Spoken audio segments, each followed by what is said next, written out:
Good morning. இன்றைக்கி English சென்டென்ஸில் எப்படி வெவ்வேறு விதமாக ஒரே பொருளில் வரக்கூடிய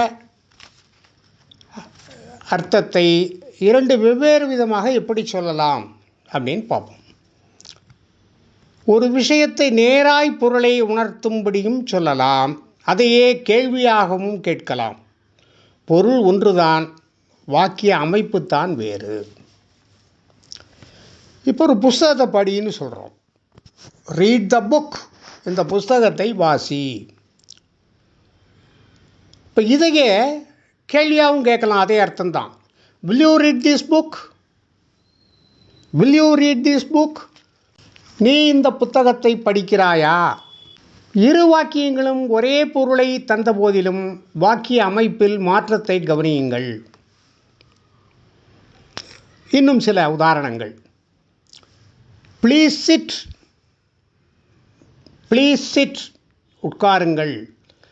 ப்ளீஸ் பி சீட்டட், தயவு செய்து உட்காருங்கள். ப்ளீஸ் சிட் அல்லது ப்ளீஸ் பி சீட்டட். அதை செய், டூ இட். அதை செய்ய முடியுமா? Can you do it? அது ஒரு நேர்த்தியான படம். It is a nice picture. அது நேர்த்தியான படம். எவ்வளவு நேர்த்தியாக இருக்கிறது! What a nice picture, what a nice picture it is. இது ஆச்சரியம். ஒருவர் உங்களை நாடி வருகிறார். எதற்காக வந்திருக்கிறார் என்பதை தெரிந்து கொள்ள விரும்புகிறீர்கள். அப்பொழுது உங்களுக்கு என்ன வேண்டும்? வாட் டு யூ வாண்ட் என்று கேட்பதில் தவறு இல்லைதான், ஆனால் சற்று கண்டிப்பு துணிக்கிறது. அதையே what can I do for you, what can I do for you, உங்களுக்கு நான் என்ன செய்ய வேண்டும் என்னும்போது பணிவு துணிக்கிறது. நாடி வந்தவருக்கு உங்களிடம் மதிப்பும் ஏற்படுகிறது. ஒரு விஷயத்தை கேட்க விரும்புகிறீர்கள். டெல் மீ, அதை சொல்லுங்கள். இதையே லெட் மீ நோ, எனக்கு தெரியப்படுத்துங்கள். இது நன்றாக இருக்கிறது. ஸோ டெல் மீ என்பதற்கு பதிலாக லெட் மீ நோ என்று சொல்லலாம். ஒருத்தர் வந்த உடனே நம்ம காஃபி சாப்பிடுங்கிறோம். Have some coffee.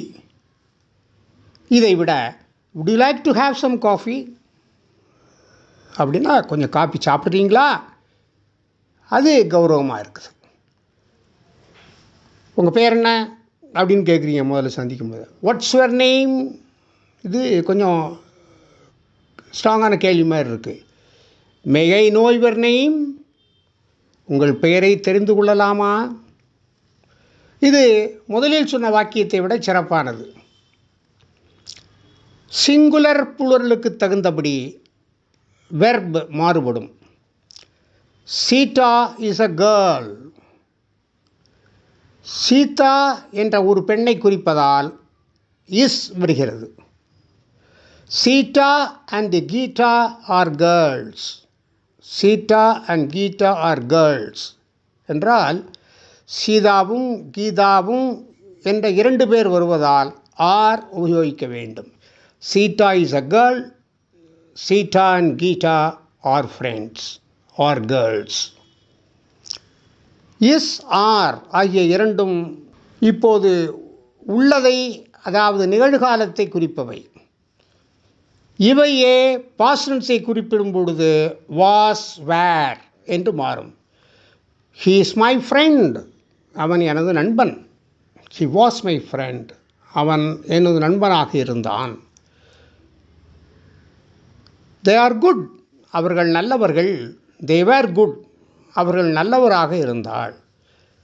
இதைப்போல கால மாறுபாட்டுக்கு தகுந்தாற்போல் மாறுபடும் பல சொற்கள் உண்டு. இப்படியே நாம் தெரிந்து கொண்டால் எளிமையாக ஆங்கிலம் பேச கற்றுக்கொள்ளலாம். தேங்க்யூ.